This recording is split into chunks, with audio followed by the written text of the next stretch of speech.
Hello everyone, Halo Rich Revere today, and today I'm doing the first, not on YouTube, but my first Gears of War 3, it's review. It's the 2-pack of Marcus Phoenix and a Locust. This is a Toys R Us exclusive, so it's the only place you can find it. Comes with flaming weapons, as you can see as he's holding the flaming hamburgers, and right here is the flaming Lancer. What most people did not know when they saw this set was it also comes with a Retro Lancer and a regular Hammer Burst. Now, the Retro Lancer is brand new. So for those of you who have not seen it, put Marcus right there. Put him down. The Retro Lancer is really cool looking. Can't wait to get my life-size version of this. Not a ton of blood on this one, particularly, but whatever. Nice design all the way across. He personally holds it good, but my one problem with it is his arms, and I'll show you this right now probably. His arms, they're really weird. I don't like them all that much. So, let me talk about them real quickly. I'll get to articulation right now and tell you why I don't like them, because it has to do with the articulation. So, anyways, his head turns left to right. He's on a ball joint. His arms can move in and out, really nice, and up and down. Both of them can. So you can have this cool kind of pose. But he has elbow joints too, but they don't go in all that far. Now he has no joint right here, like the Locust does. Which makes it a little weird for him to hold it, because the most he can go in right now is like this. It's the most his whole hand can go in, so it makes him, when he holds his gun, you can't get it close to his body at all, because his hand has to be like this, and it's still pretty far away. I mean, it's almost the bayonet's length away. So that's the only reason I don't like this figure. Anyways, his waist moves up, down, left to right a little bit. I would not move it all that much because I'm having trouble with it moving left and right. I still know if it does though, because he moves. His legs can go in and out. 360, I believe. Not 100% sure on that one though. Still want to break the figure. Anyways, legs move up and down, left and right. And then his boot moves down and up, but does not move left and right like the figures do in Halo. Well, the McFarlane figures of Halo, they don't move. They just move up, well, down and up. But you should not have any standing problems with these guys. But here's what I'll show you. Now, his hand actually grabs really nicely with the Retro Lancer. As you can see, he's got the trigger finger, and it holds really nice. I mean, don't have to really worry about that all too much. But even when you extend out the arm, and even if you get to hold it more towards, he holds it. I mean, you can get a cool position out of it, but if you're looking at it from forward view, that's the most he can hold it out. I mean, closest to his body. Now, I mean, that just kind of looks silly. That's the only reason I don't like this figure. You can make a cool pose, I guess, where he's got it more up here, like up here. But even if it's still this far away from his body. So that's my biggest complaint with this figure. But detail on this figure is amazing. On a plus side, as you can see there, you can definitely see all his scars and everything from long battling. They tried adding like the lights and stuff that he has in the game.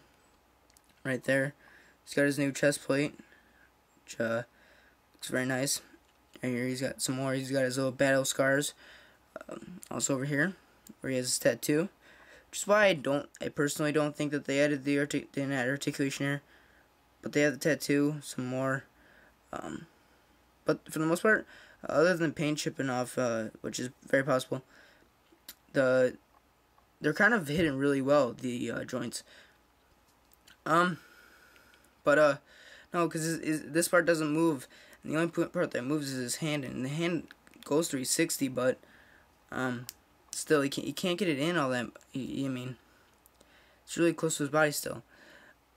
no, anyways, by his belt, he's got a bunch of, you know, some like canteens and probably some magazines going here.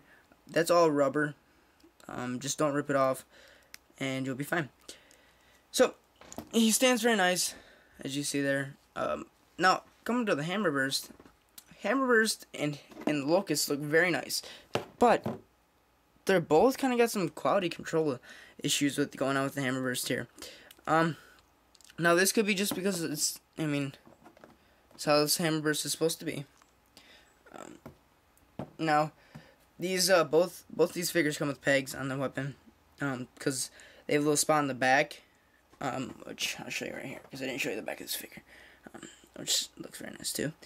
On the back here, over to the left, you can see that hole. I know it's still not pixelated, but you can see the hole. And second, let me put down the Hammerburst so you can see this a little bit better. Okay, there we go. So as you can see the lights and stuff, and there's that giant hole. So you can put the figures' weapons in there. But for this Hammerburst, the magazine, which I'm going to assume it is, comes in and out. It comes completely out.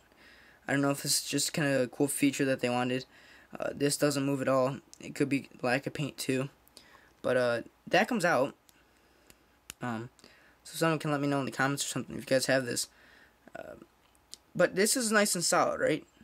Not even though the tip is really rubber. I mean, the tip is rubbery, but it's nice and solid. Grip is not as solid and everything else. I don't know what happened to this thing. This thing is the total opposite. All right. It has nice detail and everything, right? But a rubber grip, completely rubber. And then this time the magazine moves. Yeah, you know, that's not ammo. There's a magazine. I'm sorry about that, guys. But this doesn't. So that's the quality control. Definitely. I don't know if they made this like this just so they can try painting in there, but they didn't paint in there even. So I'm gonna guess that glue is what happened. And that's the only conclusion I can come to. But either way, detail's still amazing on either of the weapons. Let's get to the Locust now, which looks really cool. As you can see, his face, really mean looking. Did amazing sculpt on this. Amazing sculpt. Nice articulation all over. Head does not, it moves left and right, but it's not really all that much movable. But you don't really need to all that much. He's kind of more in this position anyways. He has a lot of articulation. Alright, sorry about that. Had to answer my phone, obviously, as you can tell by the phone ringing.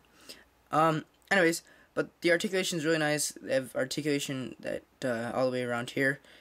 And the detail on this guy is really amazing. He's got the knife, which is not taken out. You cannot take this out. I don't want anyone to try that. So if everyone's like, well, you know, you said that there's a knife here, and I'm pretty sure you said something about taking it out.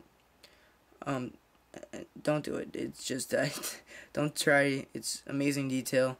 I know my camera's not showing you how good of a detail this is. But anyways, I'm trying a little bit more. Well, maybe it's because it's not getting pixelated. There we go. But you can see the battle damage. Just how nice of a look that looks. This looks like a flash grenade. I'm not 100% sure. And then over here he has a holster which comes with a bolt tack, which is removable and stays in there fairly nicely for the most part. That's about it for the figure. Both of them stand very well. If anyone's ever actually wondering how they stand, NECA is known for them standing really well.